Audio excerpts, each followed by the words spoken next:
in the lawsuit, it says that I oiled up this girl and then jumped on her like they do in WWE, use her as a slip and slide. I just had to laugh at that because if I jump on you with my 500 pounds of fat, you ain't surviving that. I will literally crush you. Yeah, I've been in attendance. I've been in attendance. Not, hey, what the fuck you smirking for? You seen that? I've been in attendance. We just asking regular questions. That's all I said. I said I've been in attendance. I have been in attendance. We never been. We just asking. We just asked. Yeah. As soon as you asked, he said, You had fun? I ain't seen that. Yeah, you did. Huh? I ain't seen that. Yeah, I had fun. Yeah, I mean, it was a party. I wasn't at one of them parties. What party? What party?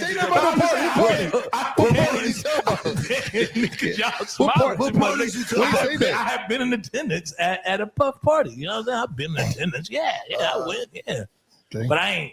Yeah, I don't know which party. The party I went to, it was girls turn up. You know what I'm saying? The regular. You know what I mean? Other celebrities and shit. Yeah, that's when you know. Lying when they say, I ain't been to one of them parties. Spaghetti, fettuccine, and bill, but still. Don't mind if I do.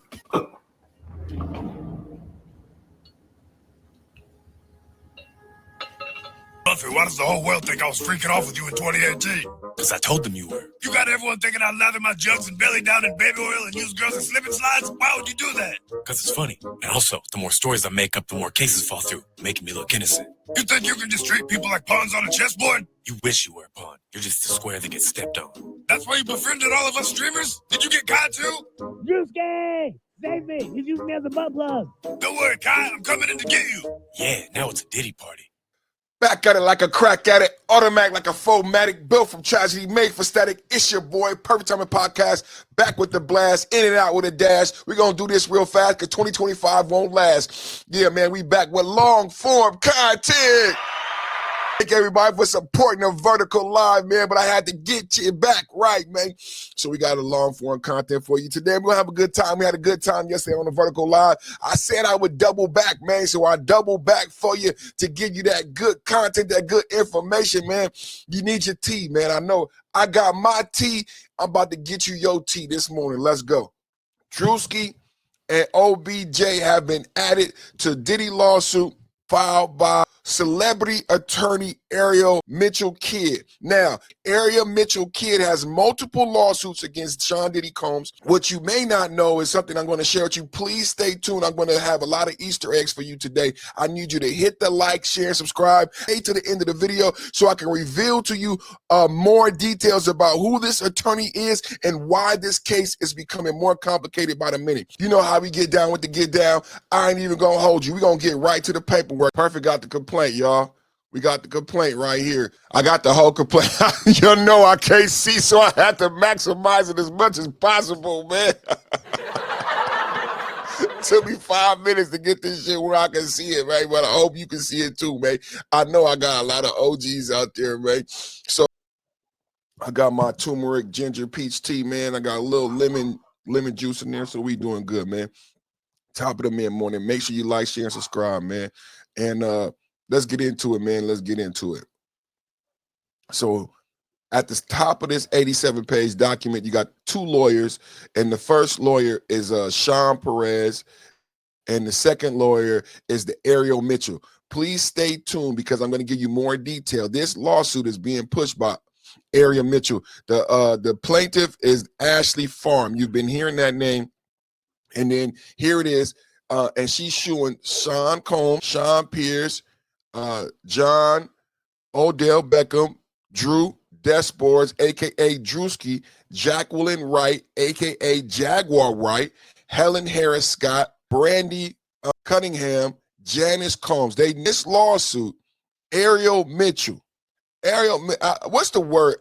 Unscrupulous. I think that's a good word.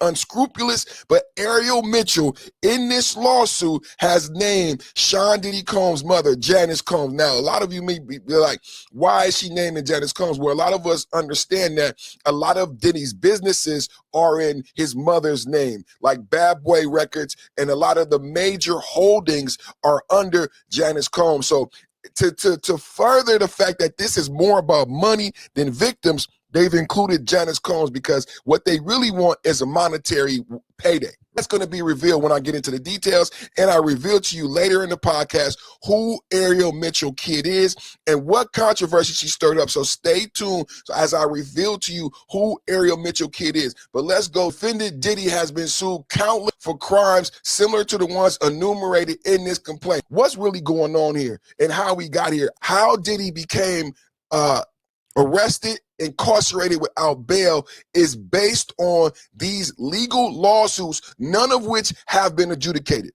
Diddy has not been found guilty in one lawsuit, but the pretense and the predication that has him incarcerated without bail are that there are no freak-off tapes, there are no freak-offs. I'm naming today's episode the Slip and Slide Freak-Off. Slide freak off, and I played a video earlier where they stole from my video. I said that Druski, they claim that Druski did a WWE move and like Rikishi and slip and slide on the back of a little girl. I said that now the AI, they got AI regenerating my words, y'all. I ain't heard nobody say WWE. I ain't heard nobody say slip and slide freak off. Y'all heard the AI. I'm gonna play it for you right now. In the lawsuit, it says that I oiled up this girl and then jumped on her like they do in WWE users. See? Come on, man. I said WWE. Ain't nobody said WWE, but perfect. Keep going. Slip and slide. I just had to laugh. Slip and slide. WWE slip and slide. Slip and slide freak off. Man, you can't have nothing, man. Somebody with a wrench, I need y'all to get in the comments right now and get at this AI for stealing my jokes, man. See, everybody picks and chooses. See, everybody out there with fame and money likes to point the finger at the black male YouTuber and call us misogynistic and all these negative terms, but we are at the forefront of what's going on in our society. And we told you about BLM. We read the manifesto and told you about what they said about black men and fathers and families. We read the Me Too manifesto and we told you that this movement was about legislation and it will cripple our sons. And now you see the manifestation. Unjust laws and practices.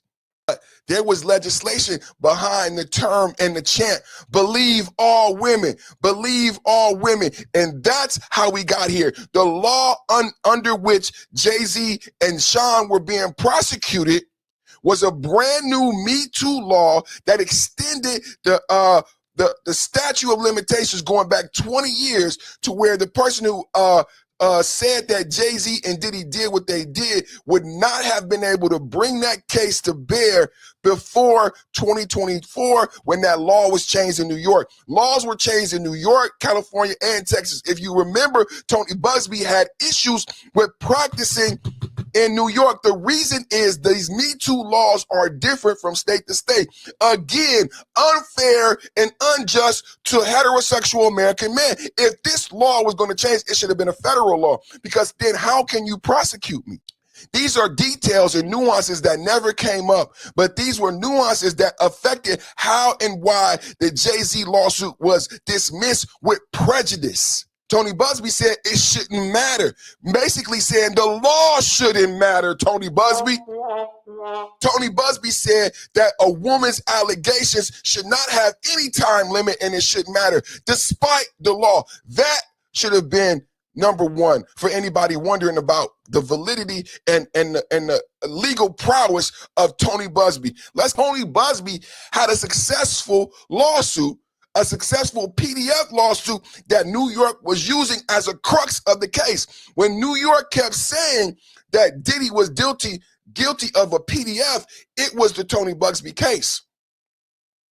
This case had already been accepted as law. The case was a slam dunk, and no one had questioned the validity of the minor until Tony Busby got greedy and added Jay-Z to the case.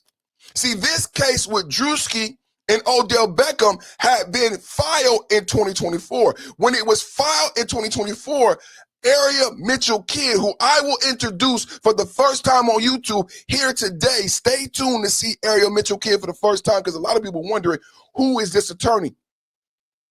Ariel Mitchell Kidd made the same mistake Tony Busby made by getting overzealous and greedy and adding. Everyone must be clear. This is an existing lawsuit that had already been accepted as truth. The Tony Busby lawsuit was an existing lawsuit that had already been accepted as truth. Tony Busby went back to the well twice. Tony Busby looked the gift horse in the mouth and added Jay-Z almost a year later. Ariel Mitchell Kidd did the exact same mistake, with months later adding Druski, adding Odell Beckham Jr., adding Jaguar White, adding Big CC, making it almost, so now Big CC 400 pounds, Druski 400 pounds, Odell Beckham NFL Jr., when they said 1,000 bottles of baby oil, now it kind of makes sense. Because everybody thinking it was there 1,000 people at the party, but we don't have a party with 1,000 people. How do you run through 1,000 bottles of baby oil? You got to have some big backed individuals engaged in some big backed activities. Big CC, Jaguar Wright is not small by anybody's judgment. So you got several big backed individuals lathering themselves up with baby oil and doing a slip and slide freak off on the back of a victim. Page 4, where it says defendant Sean Combs is an individual who resides in a domicile in California. They got a picture of Diddy. Defendant, this is the defendant Christina. Defendant KK is an individual who, upon information and belief, resides in a domicile in either California or North Carolina. So these are all defendants in the case. So she is I guess it will go into detail about her and Shane's role within the case.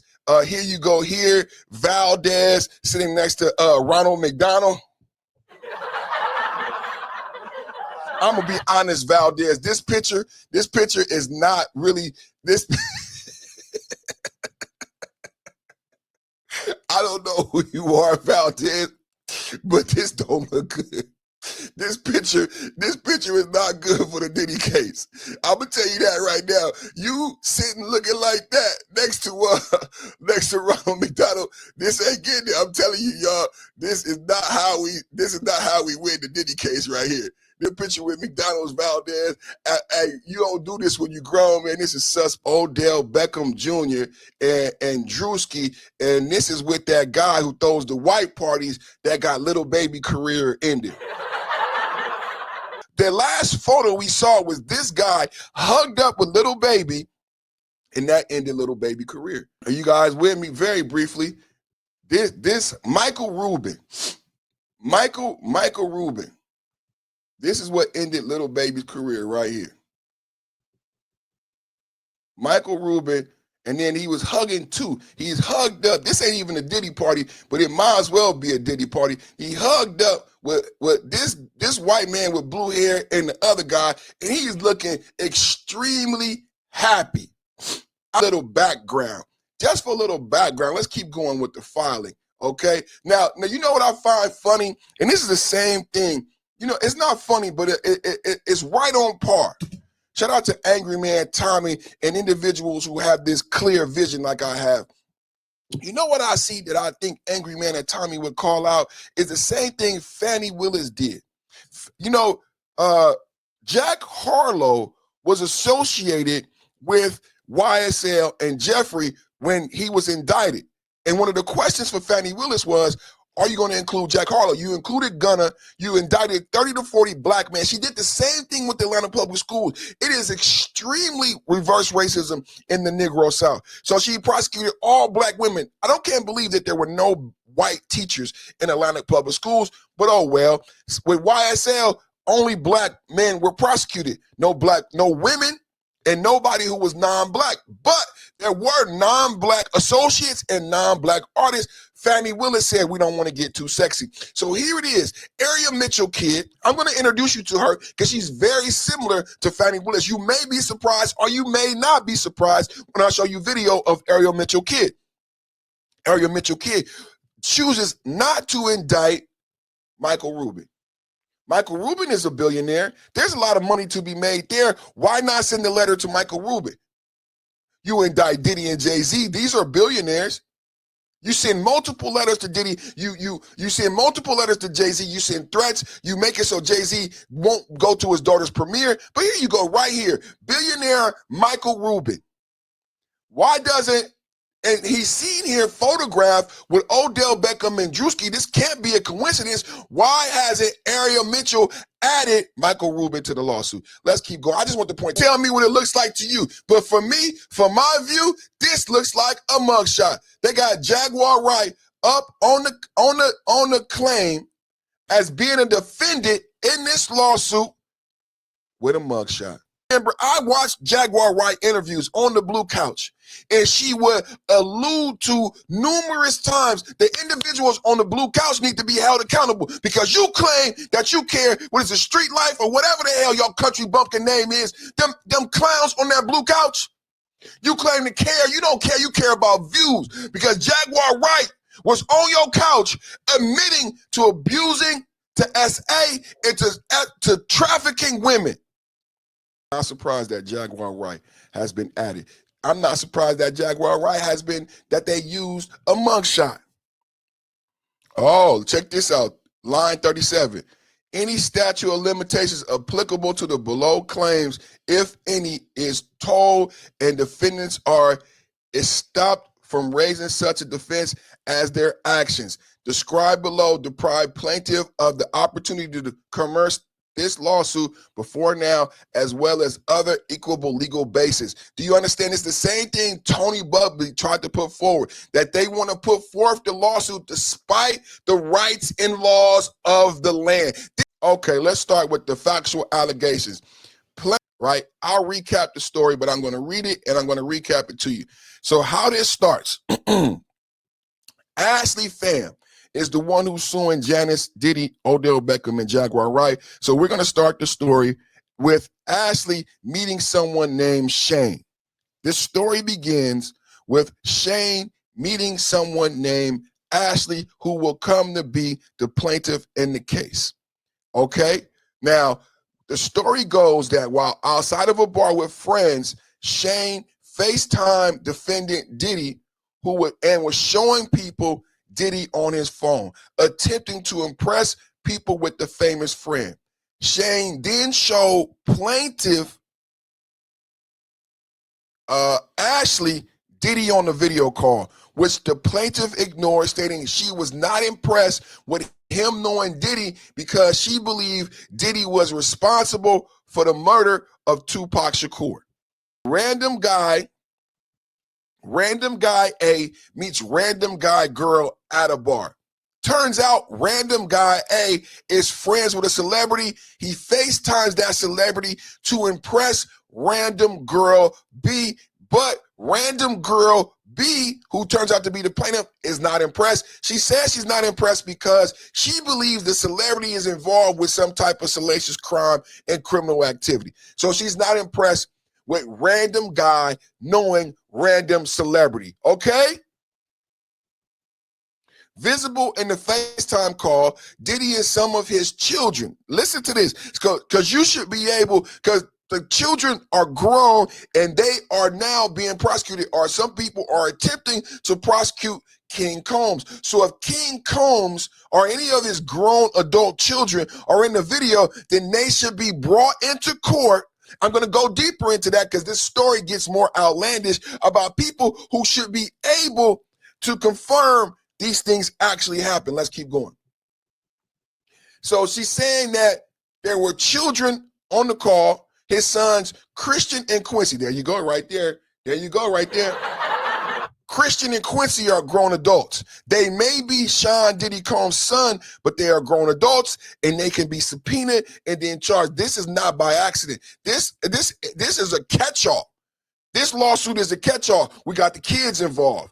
The adult male heterosexual black male children involved who potentially could be brought in via this case. Did you guys even know that this plaintiff and lawyer Ariel Mitchell Kidd has gone so far to include Diddy's children and Diddy's mother? Y'all didn't know it was this complicated, did you? You didn't know it was this convoluted, but that's why we're doing the story. Let's keep going. She said the children, Christian and Quincy, appeared in the plaintiff's phone and was having a get-together at his home during the time of the FaceTime. So Diddy answers the phone. Think about how illogical this sounds. Everything we know about Diddy, walking to go get the cheesecake, everything. This random person It's not a celebrity, just a basic nobody. It's saying that Diddy answered the phone for a random nobody. No one knows who Shane is. Shane has no relevance. He doesn't come out as a VP of Bad Boy, just a random nobody. And you're telling me Sean Diddy go get the Cheesecake Combs, answered the phone during a family get-together for a nobody named Shane? It doesn't track.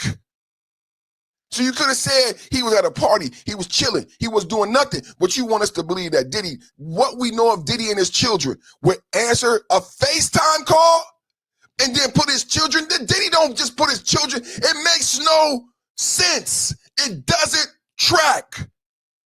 And then he allows a random woman who he knows could probably sue him to interact on the phone with his children. It doesn't track. It doesn't track, people. So that's the end of that story. We now have to believe that the story stops there. This is the complaint. This is the complaint. The story stops there and then picks back up. Everybody stay with me. Random guy A meets random girl B, attempts to impress her by calling his celebrity friend. His celebrity friend, according to random girl B, is engaged with personal family time. Anybody know a celebrity? I know a celebrity. They do not do that. They don't answer the phone for any random Joe, and they do not answer the phone during family time, because like Jim Jones just said on the Joe Budden podcast, I gave my life to this celebrity. I gave my life to this game, and you lose relationships. You lose relationships with your wife, with your children, because you don't have time. And what you don't do as a celebrity without time is answer the phone for a random when you're getting that one piece in time with your family and your children. It's not plausible. It doesn't track. So what you need to understand is after that phone call, it stops. That's the end of the story, but then the story picks back up March 23rd of 2018. So they met, I guess, January of 2018 is when the FaceTime occurs.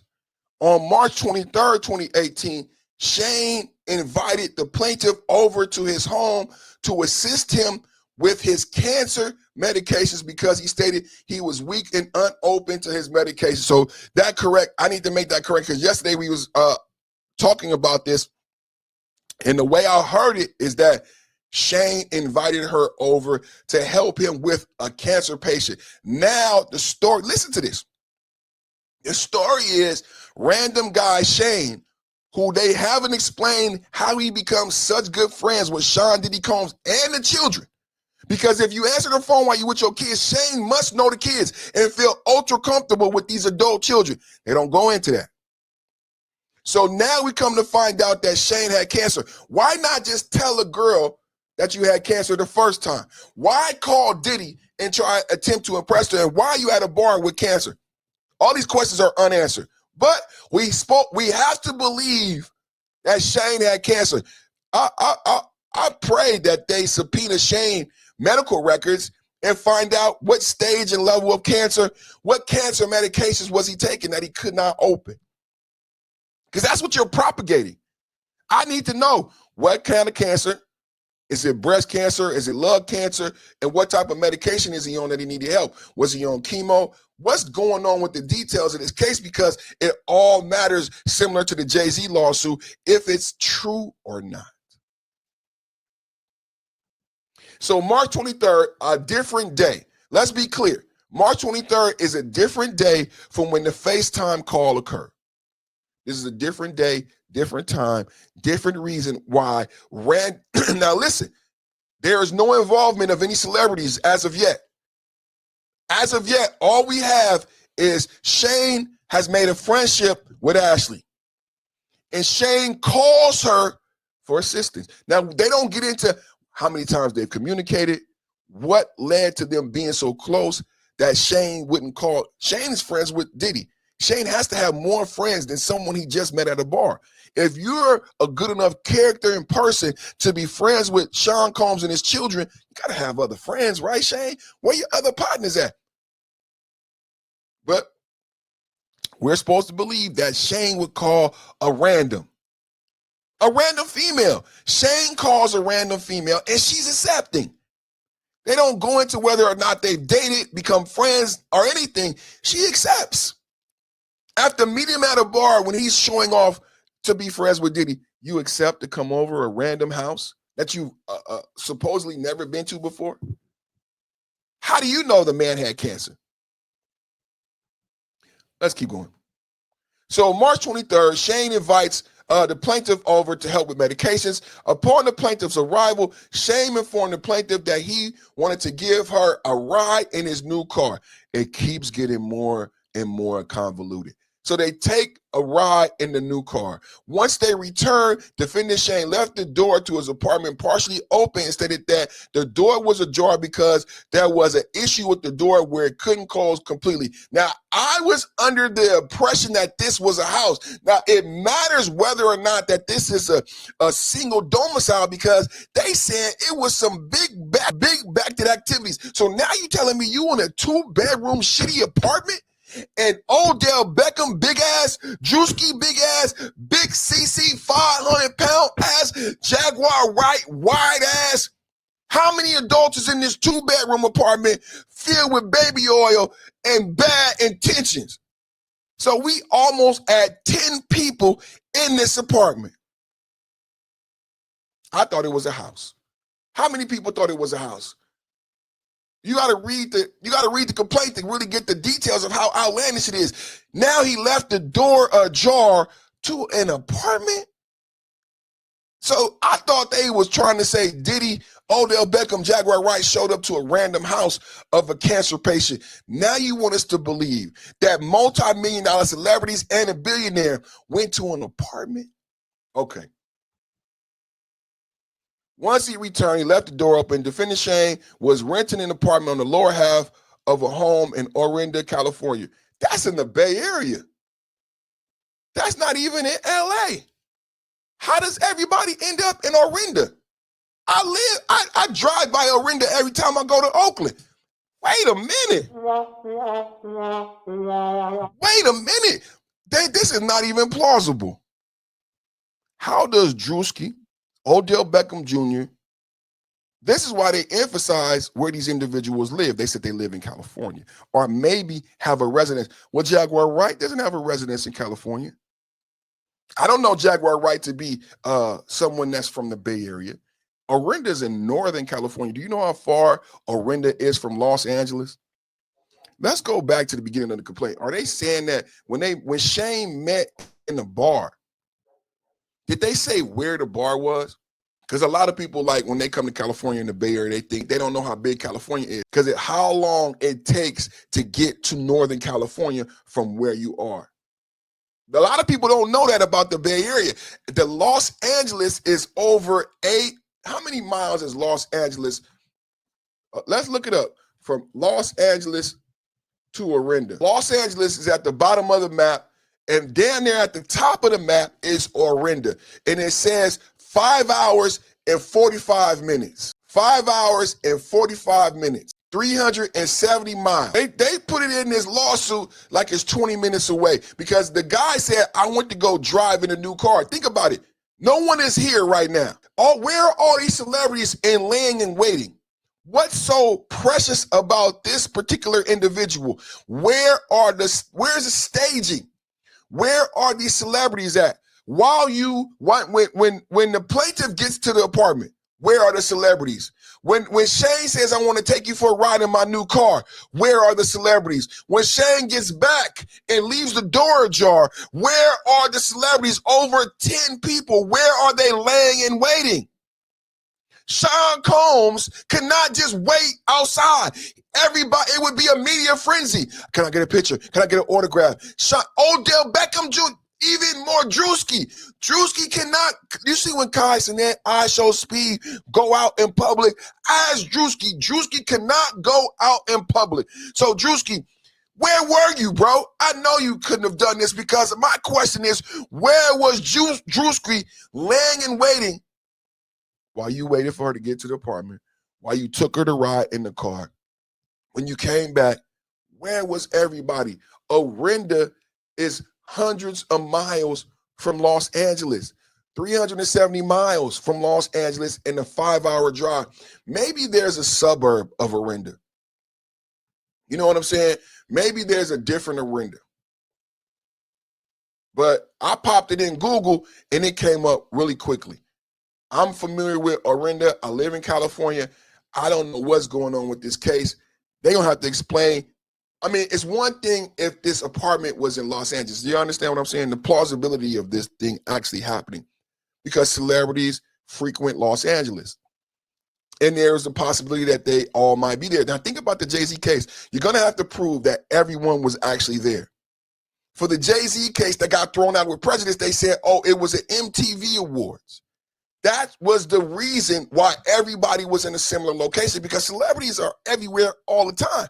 The reason that case fell apart is because the people she said was there actually wasn't there. Now, what if Jaguar Wright had a concert on March? What day is this? Let's go back.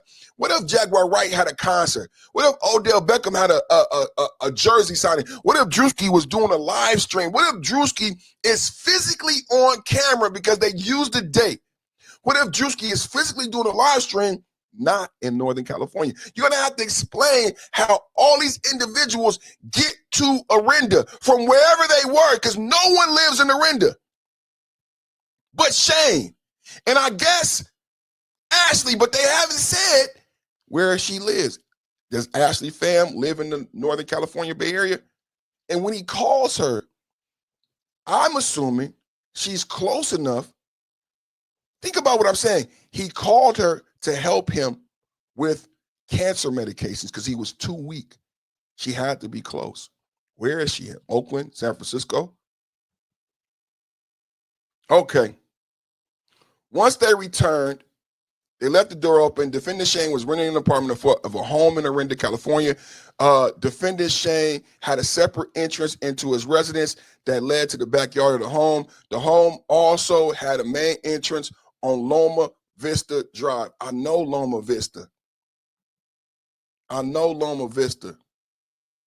Defendant Shane rented the home from a woman who lived in the upstairs portion of the home, who had 2 dogs and resided with her. So, okay, now we back to where I was yesterday. So check this out, y'all. So there was somebody else in the house. Now, yesterday, some people probably didn't read the whole complaint because they were saying that Shane and Ashley was helping a cancer victim, but basically that there were 3 people in the house before the celebrity showed up. So now we got the confirmation. There was Shane, there were Ashley, and the owner of the house, which is a woman, and there were 2 dogs, right?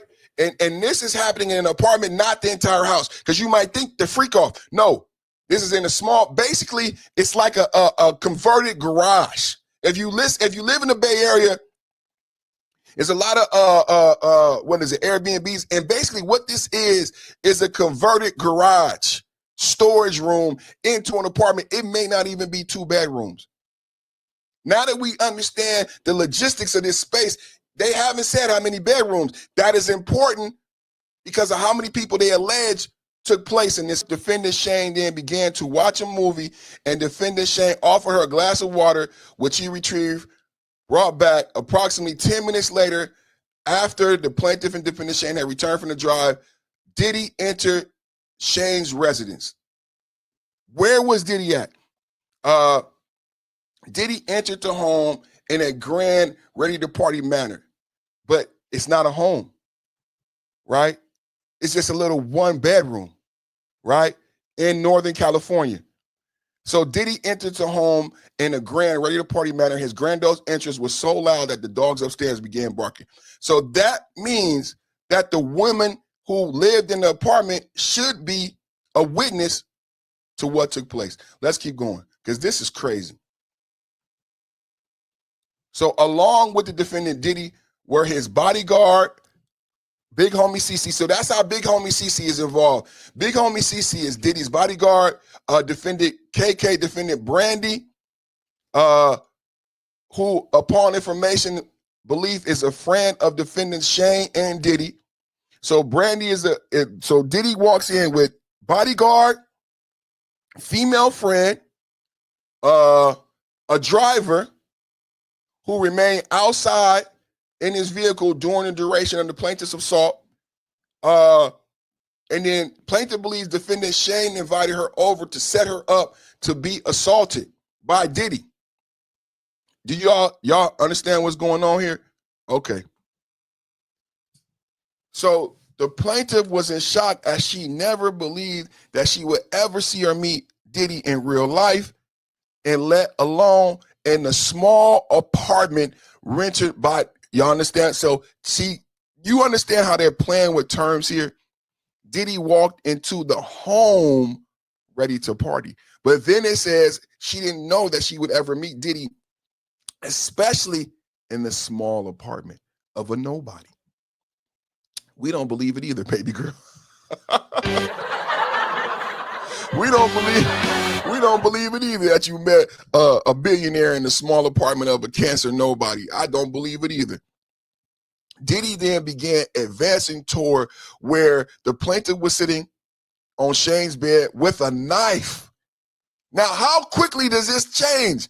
So she said she never thought she would meet Diddy, especially in a small apartment. The next part of the complaint says Diddy, after he comes in the room with CC, he got a driver, he got a random white girl with him who may be his friends. Why didn't that random white girl help Shane with his medication then?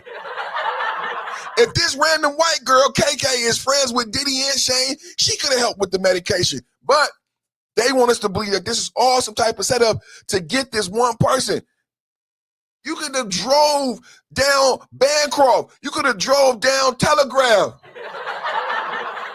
You know how many pros it is? I got pros. I got pros in different area codes. Area pros. You could have drove down Bancroft, Telegraph. You didn't have to go to Orinda and bring all these people. And why would you leave her alive? Why would you leave Shane alive? Why would Big CC, Jaguar Wright, Odell Beckham do all of this and leave evidence and leave someone to talk about what? It makes no sense. It's not plausible. Let's keep going. So Diddy came at her with the knife and held it to the right side of her face and threatened to give her a Glasgow smile. Let's keep going. Diddy sits next to her, threatens to give her a Glasgow smile in retaliation for her previous statements on the video call. So the whole argument is Diddy went through all of this trouble because she said something about him possibly being involved in Tupac's murder when they had FaceTime months ago. This is what they want us to believe. Okay, so if you believe that, why would everybody else be there? Everybody else is too young. They don't know. Druski's young. Odell's young. Big CC is young. Why are they there? Why do they participate? Druski was just dating Ruby Rose. Gorgeous. He has a brand new girlfriend. Why would Druski be there? What animosity does he have against her? You're telling me that Diddy is doing this because something she said when he was on a phone call with his friend. Why is everybody else there? Let's keep going. So, defendant KK told Diddy that she did not think giving plaintiff a Glasgow smile would be advantageous to their potential clients who they could sell. Wow. So defendant KK then made a threat to the plaintiff that they could ship her off anywhere in the world and that she would never see her family or anyone she knew ever again. Defendant Shane then partially undressed plaintiff. Now, oh my God, it's hard to read this. So now they're saying the cancer patient is undressing the plaintiff,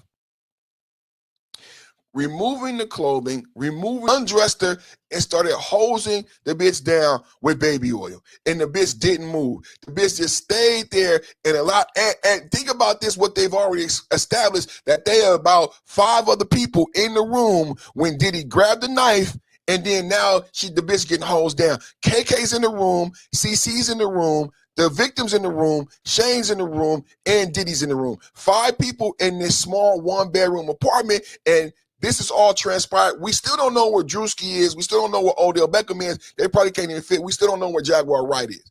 But now we got 5 people in the apartment, and we got a lady upstairs with 2 dogs. And the baby oil then came out.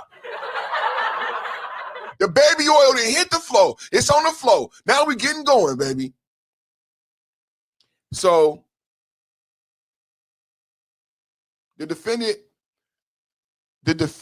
Diddy, see, the bodyguard, the driver's outside. We got KK, we got Brandy, we got Shane, we got the girl, and we got Diddy. We have 7 people at this point.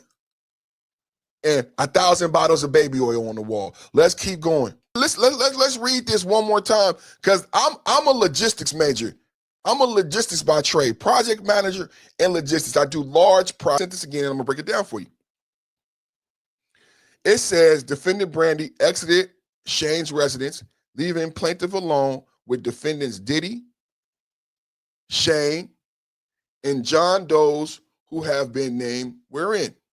Okay, so they just established that.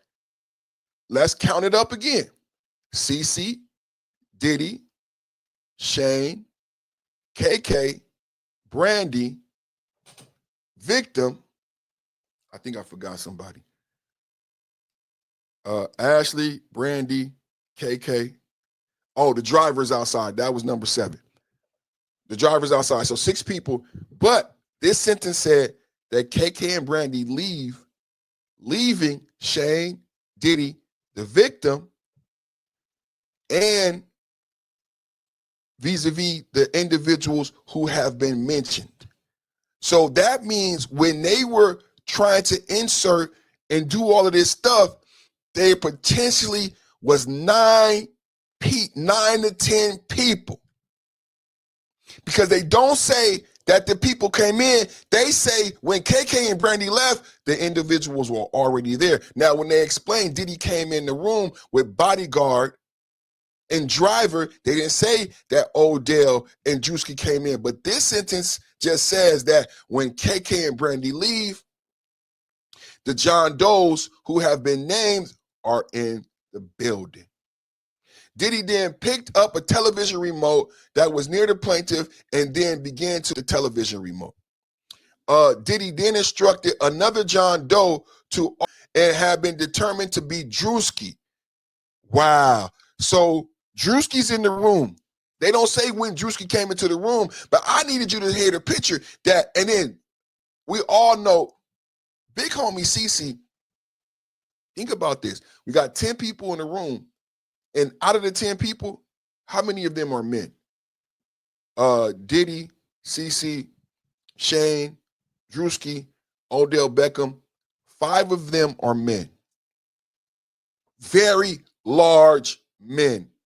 An NFL player, a bodyguard, everybody over 6 feet tall, everybody over 200 pounds. Some of them over 300 or 400 pounds. Logistics, everybody. When they say Druski slid on top of her like a WWE slip and slide, what room and what space, what size was the bed? What size was this room for him to be able to slide on top of another human being, catch himself in a WWE fashion, and then thrust himself like Soulja Boy and said Druski lathered her up, slid over her, and then he almost fell off the bed, caught himself from flying off of the bed, and then you choked that Soulja Boy. You cranked that Soulja Boy into action. Druski big ass. While 5 other big, funky, foot-legged men are in the room. What are they doing? Defendant Druski doused the plaintiff with more oil and lubricant, then jumped on top of the plaintiff's naked oil body, treating it like a slip and slide, knocking the wind out of the plaintiff due to his enormous size. Defendant Druski then caught himself from sliding over the plaintiff's oil body off the bed and then like a WWE wrestling star. While defendant Druski was assaulting the plaintiff, defendant Diddy sat in the chair near the bed and began to pleasure himself while recording. Where is the videotape? They saying that Diddy recorded. Another party Phone fell on the bed near the plaintiff. Plaintiff then attempted to grab the phone, but it slipped out of her hand onto the floor due to the oil lubricant that had been doused all over her. But that Diddy then called defendant Janice. Janice Combs is Diddy's mother. So we're saying that Diddy called his mother in an effort to convince the plaintiff to not report him. It's the now they're saying that Diddy is dangerous, right? Diddy's incarcerated because he blew up a car. He killed Tupac. He killed Biggie. Think about the plausibility of this statement. Diddy is dangerous, should not receive bail because he killed Tupac, that hasn't been proved. He killed Biggie, that hasn't been proved. He killed his ex-wife Kim, that hasn't been proved. But Diddy's a dangerous murderer who murders people. He blew up Kid Cudi's car. He did all of these heinous things. But in this situation, he calls his mama. You want me to believe he called his mama and say, Mama, can you talk to her and tell her we were just partying? Why not blow up her car? Why not kill her like Kim? Why not kill her like Pac? Call your mama. Mama, can you tell her we was just having fun, Mama? And she did it. Makes Janice a criminal.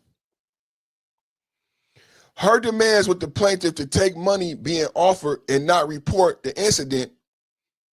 So now they're saying Janice attempted to blackmail. Wow.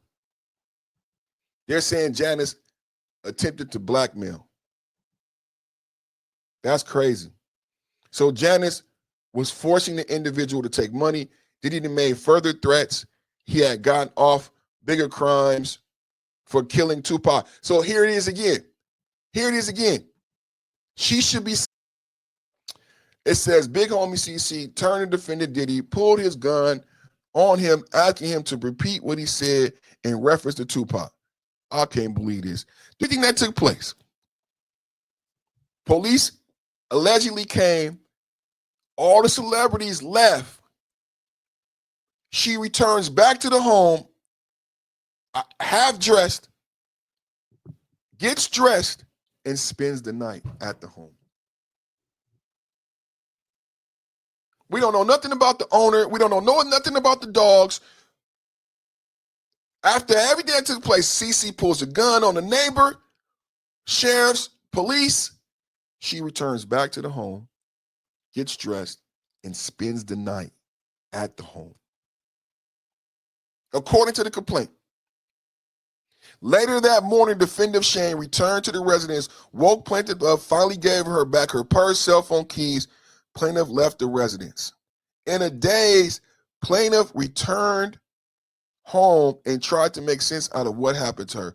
On March 26, 2018, plaintiff contacted her primary care doctor and asked for an HIV STD test in fear of possibly contracting the disease from that night's events.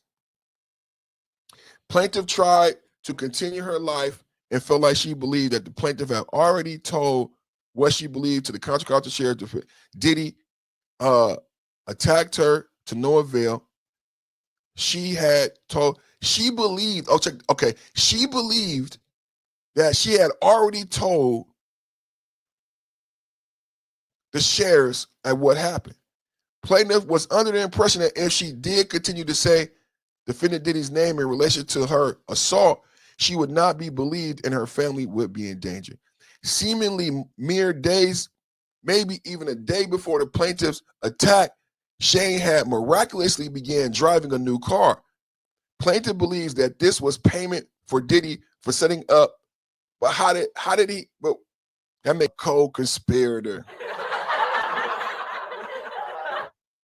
Plaintiff filed a report to the Orlando Police Department April 17, 2018, but was too afraid to name Diddy. What? As one of the assailants during the report, plaintiff provided her clothing to the police from the night of the assault, but they only retained her underwear. To date, the underwear was never returned, and plaintiff believed no investigation ever commenced. I will show y'all, I told y'all wait, and I will show y'all who this Ariel Mitchell kid is and some complications that she's facing because she had made these claims last year. So let's take a look at who Ariel Mitchell kid is. By someone who wanted me to essentially represent them in the sale of one of the Diddy tapes. So, which I declined that because. Wait a minute. Say that again. Say that again. Back up. You're saying that there's tapes and they're being shopped? Yes, there have been people already shopping. We've heard about the tapes, but yes. The shopping thing is. Yes, there already have been tapes leaking around Hollywood, being shopped around to individuals in Hollywood. But one particular person contacted me to shop a particular video they were in possession of and to contact the person who was in the video to see if they were interested in purchasing the video before it became a public knowledge. I've heard this before. So like a catch and kill. Catch and kill, correct. Wow. Can you, and I guess you can't reveal the person who is on No, I tape. can't explain who the person was, but Mr. High profile? Mr. Combs was in the tape, and this other person is, I would venture to say, more high profile than Mr. Combs. Really? Really? And you've seen it? Or I've seen stills of the video. Okay. So you can verify that it exists, that it's real, that the other person in the video is very visible. It's no question if it's that person in the video. And I can tell the video was pornographic in nature. Oh my. All right. So we know that he videotaped a lot of activities at his home, did he? And it sounds like there was probably a lot of hidden cameras as well. Is that what is being talked about? Yes. This was actually in his Atlanta home, at a home he had in Atlanta at one point. And it does seem that the person isn't like looking into the video. So it's, to me, doesn't seem like that person knows they're being videotaped. It doesn't seem like they're active participant in the videotaping, like they're being surreptitiously recorded it. Mm-hmm. All right. I wanted to ask you about the police report we talked about, but when your client came out, obviously the neighbor knew. Did she talk to her family? Did she talk to her friends? Did she have another lawyer? Let's go back to your client. So at the time, she, as most rape victims are, they feel a lot of shame. Absolutely. And they don't want to vocalize what happened to them because then it makes it real. So they kind of internalize it and get over it. Mm-hmm. And due to the high profile nature that it was Mr. Combs who did this, she was afraid for her life. She was concerned that if she was to come forward and say something, that no one would believe her, because we're talking about 2018 when Mr. Combs was still pretty much at the height of his career, still very much so an icon and influential figure. Mm-hmm. So she's just a young girl from Northern California who's going to believe that he had done something to her like this. So she didn't tell anybody. She did not hire an attorney. All she did was make the police report in the hopes that maybe the police would try to investigate and come up with anything. But she said she kind of felt from the police that they were disregarding what she was saying, even without saying Mr. Combs' name. So she didn't feel any confidence that revealing his name would have done anything. Sure, sure. I mean, but there's a police report. Yeah. I mean, that fact in of itself is a big deal, because when you're talking about going back in time and talking about these allegations from other alleged victims. The police report did not indicate Combs. And in the complaint, there's 10 other individuals. And the complaint is clear to say that the other Jane Does were not mentioned in this so-called police report that will not be released by the police. And they haven't indicated why. Was she intoxicated? What is the complete story of why the police are not cooperating? You know, there's not a lot of police reports, but you guys actually have one. And is that going to be revealed? Are we going to be able to see it? Yes. As soon as I file my lawsuit in civil court, I will be attaching the criminal complaint that was made. I'll attach the numbers so everyone can see. And that's not true. I just read you the criminal complaint, and the police report has not been released. There has not been a police report, and there has not been a video. I don't believe a lot of you saw this. I don't believe a lot of you know who Ashley Ariel Mitchell Kid is. You don't know about this case originating in 2018, being filed in 2024, leading up to Diddy's incarceration. And you did not know about the fact that Ariel Mitchell, in the interview I just played for you, is fodder for a lawsuit. Diddy and his attorneys have actually filed lawsuit against Ariel Mitchell and News Nation for the interview we just watched. Sean Diddy Combs files $50 million defamation suit against accuser Courtney Burgess and lawyer Ariel Mitchell and News Nation. Basically, Diddy and his lawyers are saying that Ariel Mitchell on a News Nation interview claimed that there was a police report and claimed that there were videotapes of the freak-offs that she had seen and that they were being shopped. Sean Diddy Combs is taking a stand against this malicious falsehood that have been fabricated and amplified by individuals seeking to profit at his expense. The attorney in the statement shared with Variety, these defendants have willfully fabricated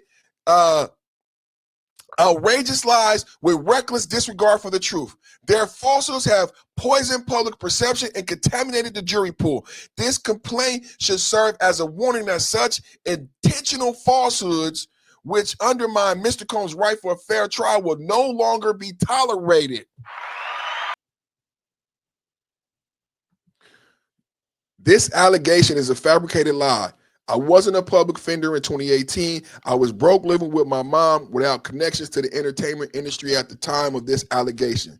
So the inclusion of my name is truly outlandish. My heart breaks for actual victims of abuse, but I am fully confident that the evidence will expose this falsehood and that the individuals who are maliciously trying to game the legal system to peddle false narratives. This video, because I have a playlist here and a video I'm linking here that I need you to watch to give you context of our discussion today and to keep you abreast of this entire issue so we can continue our conversation. Leave me a comment on your views of what you think. Did he do it or did he didn't do it? I'm out.